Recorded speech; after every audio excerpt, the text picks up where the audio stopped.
Ladies and gentlemen, March 30 ವರ್ಷದ ಕೊನೆ. DCC bank ಬೆಳಗಾವಿಗೆ ಮಾರ್ಚಲ್ಲಿ ದುಡ್ಡು ಕಟ್ತೀವಿ ಅಂತ ಪ್ರೆಸ್ ಮೀಟಲ್ಲಿ ಹೇಳಿದರು ದೊಡ್ಡದಾಗಿ. ಅವರೆಲ್ಲ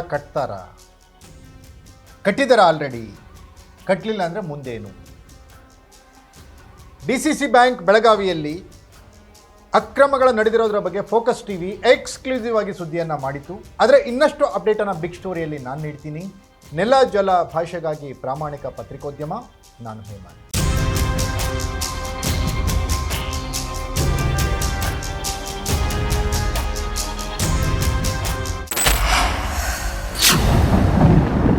ಎಸ್ ವೀಕ್ಷಕರೇ, ಬೆಳಗಾವಿ DCC ಬ್ಯಾಂಕ್ ರಾಜ್ಯ ಸರ್ಕಾರವನ್ನು ಅಲ್ಲೋಲ ಕಲ್ಲೋಲ ಮಾಡುವಂತಹ ಬ್ಯಾಂಕ್.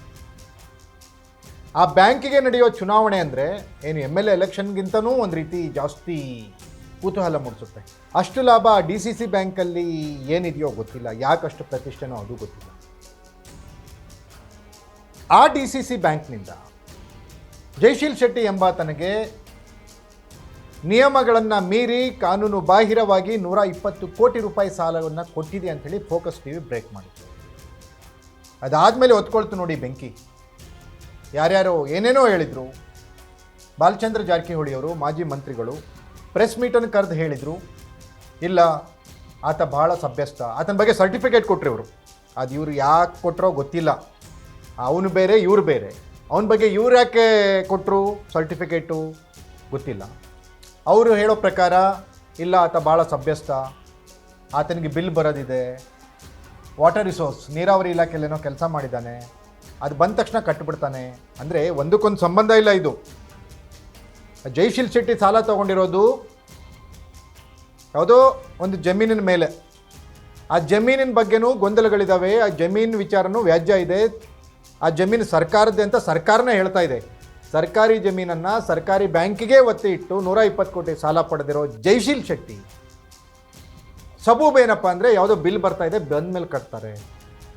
ಅವ್ರಿಗೆ ಓದಲ್ಲಿ ಬಂದಲ್ಲೆಲ್ಲ ಕೇಳ್ತಾ ಇದ್ದಾರಂತೆ, ನೀನು ಯಾಕೆ ಇಷ್ಟೆಲ್ಲ ಸಾಲ ಮಾಡಿದೀಯಾ, ಟಿ ವಿನಲ್ಲೆಲ್ಲ ಬರ್ತಾ ಇದೆಯಾ ಅಂತ. ಅದಕ್ಕೆ ಅವನಿಗೆ ಮುಜುಗರ ಆಗಿದೆಯಂತೆ. ಆತ ಬ್ಯಾಂಕಿಗೆ ಇಂಪಾರ್ಟೆಂಟ್. ಜಯಶೀಲ್ ಶೆಟ್ಟಿ ಅವರಿಗೆ ಲೋನ್ ಕೊಟ್ಟಿರೋದ್ರಿಂದ ಬ್ಯಾಂಕಿಗೆ ಒಳ್ಳೆ ಹೆಸರು ಬಂದಿದೆ ಅನ್ನೋ ಥರ ಬಿಲ್ಡಪ್ ಕೊಟ್ಟರು ಅವತ್ತು ಬಾಲಚಂದ್ರ ಜಾರಕಿಹೊಳಿ ಅವರು. ಅದಾದಮೇಲೆ ಏನಾಯಿತು, ಬಾಲಚಂದ್ರ ಜಾರಕಿಹೊಳಿ ಅವರು ಮಾತಾಡಿಲ್ಲ, ಬ್ಯಾಂಕ್ ಕೂಡ ಸ್ಪಷ್ಟನೆ ನೀಡಿಲ್ಲ. ಮಾರ್ಚ್ 30ಕ್ಕೆ ಅವರು ಸಾಲವನ್ನು ಕಟ್ತಾರಾ 30ರ ಒಳಗೆ ಅನ್ನೋದಷ್ಟೇ ಪ್ರಶ್ನೆ. ಯಾಕಂದರೆ ಸಾರ್ವಜನಿಕರ ದುಡ್ಡು,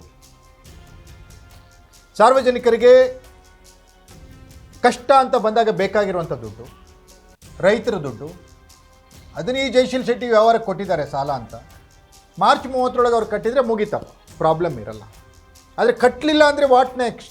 13-1316 ಸರ್ವೆ ನಂಬರ್ 1316, 4 ಎಕರೆ 26 ಗುಂಟೆ, ಅದರೊಳಗೆ 11 ಹಿಸ್ಸಾರು. ಅದು ಮೂಲವಾಗಿ ಪೊಲೀಸ್ ಫೈರಿಂಗ್ ಸಲುವಾಗಿ ಮೀಸಲಿಟ್ಟಿರ್ತಕ್ಕಂಥ ಒಂದು ಏರಿಯಾ. ಅಂದರೆ ಪೊಲೀಸರು ಟ್ರೈನಿಂಗ್ ಅದು ಮಾಡೋ ಸಂದರ್ಭದಾಗ ಅದು ಉಪಯೋಗ ಮಾಡ್ಬೇಕನ್ನೋಂಥ ವಿಚಾರದಾಗ ಅದನ್ನ ಪೊಲೀಸ್ ಫೈರಿಂಗ್ ಮಾಡುವಂಥ ಒಂದು ಜಾಗೆ ಅಂತ ಗುರುತಿಸಿ ಸರ್ಕಾರ ಕಾಯ್ದೆ ಇಡಿಸಿತ್ತು. ಆದರೆ ಈ ಜನಪ್ರತಿನಿಧಿಗಳು ಅದನ್ನು ಮೊದಲು ಬೆನ್ನು ಹತ್ತಿ ಸರ್ಕಾರದ ಹೆಸರಲ್ಲೇ ಮಾಡಿಕೊಂಡು, ಆ ಸರ್ಕಾರದ ಹೆಸರಲ್ಲೇ ಇದ್ದದ್ದನ್ನು ರಾಜಕೀಯ ಒತ್ತಡ ತಂದು ಇವತ್ತು ಜಯಶೀಲ್ ಶೆಟ್ಟಿ ಅನ್ನೋರ ಹೆಸರಲ್ಲೇ ಮಾಡಿ, ಅದರ ಮ್ಯಾಗೆ ಇವತ್ತು ದಿವಸ 130 ಕೋಟಿ ರೂಪಾಯಿ ಸಾಲವನ್ನು ಹಂಚೋದ್ರ ಮುಖಾಂತರ. ಎಸ್ ವೀಕ್ಷಕರೇ, ಅದೇ ರೀತಿ ಸೌಭಾಗ್ಯಲಕ್ಷ್ಮಿ ಶುಗರ್ ಫ್ಯಾಕ್ಟ್ರಿದು ಸಾಲದ ವಿಚಾರವನ್ನು ಫೋಕಸ್ ಟಿವಿ ಬ್ರೇಕ್ ಮಾಡಿತ್ತು. ಅದು ಕೂಡ ಯಾವ ಹಂತದಲ್ಲಿದೆ? ಏನಾದರೂ ವಸೂಲಾತಿಗೆ ಬ್ಯಾಂಕ್ ಕ್ರಮ ಕೈಗೊಂಡಿದೆಯಾ? ನಿರ್ದೇಶಕರ ಸಂಬಂಧಿಕರಿಗೆ ಸಾಲವನ್ನು ಕೊಟ್ಟು ರಿಸರ್ವ್ ಬ್ಯಾಂಕ್ ಆಫ್ ಇಂಡಿಯಾದಿಂದ ಚಿಮಾರಿ ಹಾಕಿಸ್ಕೊಂಡಿದ್ದಂತಹ ಈ DCC ಬ್ಯಾಂಕ್ ಬೆಳಗಾವಿ ಹಲವು ನಿಯಮಗಳನ್ನು ಗಾಳಿಗೆ ತೂರಿ ಹಲವಾರು ಜನರಿಗೆ ಲೋನ್ ಕೊಟ್ಟು ರಿಸರ್ವ್ ಬ್ಯಾಂಕ್ ಆಫ್ ಇಂಡಿಯಾದಿಂದ ದಂಡವನ್ನು ಹಾಕಿಸ್ಕೊಂಡಂತಹ ಈ DCC ಬ್ಯಾಂಕ್ ಸಾಲ ವಸೂಲಾತಿಯಲ್ಲಿ ಯಾವ ರೀತಿ ಕ್ರಮವನ್ನು ವಹಿಸಿದೆ? ಅಕ್ರಮವಾಗಿ ಸಾಲ ಯಾರು ಕೊಟ್ಟರು ತಪ್ಪೇ. ಅದು ರಮೇಶ್ ಕತ್ತಿಯವ್ರ ಕಾಲದಲ್ಲಿ ಕೊಟ್ಟರು ತಪ್ಪೆ, ನೀವು ಕೊಟ್ಟರು ತಪ್ಪೆ. ಅದನ್ನು ವಸೂಲಿ ಮಾಡಲಿಕ್ಕೆ ನೀವೇನು ಕ್ರಮ ವಹಿಸಿದ್ರಿ ಅದು ಹೇಳಿ. ಜನ ನಿಮಗೆ ನಂಬಿ ಮತ ನೀಡಿದಾರಲ್ಲ, ನಿಮ್ಮನ್ನು ನಂಬಿರೋದಕ್ಕೆ ನಿಮ್ಮ ಪ್ಯಾನಲ್ ಗೆದ್ದಿರೋದ್ರಿಂದ ನೀವೆಲ್ಲ ಪ್ರೆಸ್ ಮೀಟಲ್ಲಿ ಭಾಗವಹಿಸ್ತಿರಲ್ಲ. ಹಾಗಾಗಿ ಜಯಶೀಲ್ ಶೆಟ್ಟಿ ಮಾರ್ಚ್ 30ರ ಒಳಗಡೆ ಸಾಲವನ್ನು ತುಂಬ್ತಾರಾ? ಇನ್ನೊಂದು 10 ದಿನ ಇದೆ, 10 ದಿನ ಇಲ್ಲ, ಇನ್ನೊಂದು ವಾರ ಇದೆ. ಇವತ್ತು 23, ಇನ್ನು 7 ದಿನ ಇದೆ ಇಲ್ಲಿ. ಅಥವಾ ಈಗಾಗಲೇ ತುಂಬಿದಾರಾ? ನೀವು ಹೇಳೋ ಥರ ಅವರು ಅಷ್ಟು ದೊಡ್ಡ ವ್ಯಕ್ತಿ, ಅಷ್ಟೆಲ್ಲ ಬರೋದಿದೆ ಅಂದರೆ ಇಷ್ಟೊತ್ತಿಗೆ ತುಂಬಬೇಕಿತ್ತಲ್ಲ, ಯಾಕೆ ಇಟ್ಕೊಂಡ್ರು? ಒಂದು ವೇಳೆ ತುಂಬಿದ್ರೆ ನಮ್ಮ ಸ್ಟೋರಿನ ನೀವು ಇಗ್ನೋರ್ ಮಾಡಿ. ಬೆಳಗಾವಿ DCC ಬ್ಯಾಂಕ್ ಅಕ್ರಮಗಳ ಸರಣಿ ಇದೆಯಲ್ಲ, ಮುಗಿಯೋದಲ್ಲ ಇದು, ಇವತ್ತು ನಾಳೆಗೆ ಮುಗಿಯೋದಲ್ಲ.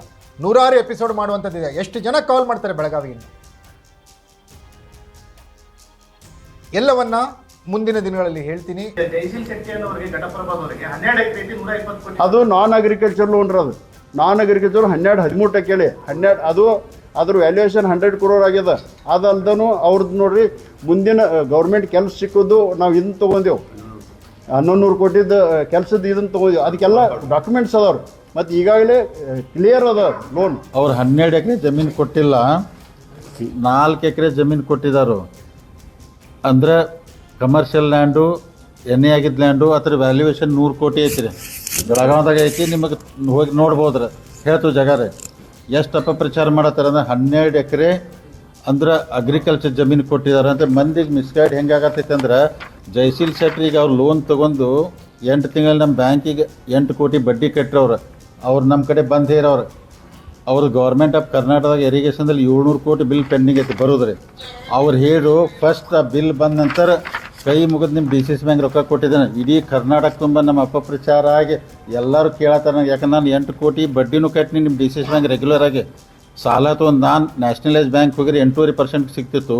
ಏನೋ ಇಲ್ಲಿ DCC ಬ್ಯಾಂಕ್ ತೊಗೊಂಡು ಅವ್ರು ಆ ಲೋನ್ ತೊಗೊಂಡು ಗೌರ್ಮೆಂಟ್ ಅಮೌಂಟ್ ಬಂದು 700 ಕೋಟಿ ಬೇಕಾದ್ರೆ ಇರಿಗೇಷನ್ದಾಗ ಐತ್ರಿ, MI ಮತ್ತು ಮೇಜರ್. ಅವ್ರು ಬಂದ್ಕೂಲೆ ದುಡ್ಡು ಕಟ್ತಂದಾರ. 4 ಎಕರೆ 100 ಕೋಟಿ ವ್ಯಾಲ್ಯೂಯೇಷನ್ ಆಗ್ತೈತ್ರಿ. ಅಪಪ್ರಚಾರ ಅಂದ್ರೆ ಮಿತಿಮೀರಿ ಮಾಡತ್ತಾರ ರಮೇಶ್ ಕತ್ತಿ ಅವರು ಎಲ್ಲರೂ. ಇದಾಗಿತ್ತು ಬಿಗ್ ಸ್ಟೋರಿ. ನೆಲ ಜಲ ಭಾಷೆಗಾಗಿ ನೋಡ್ತಾ ಇರಿ ಫೋಕಸ್ ಟಿವಿ.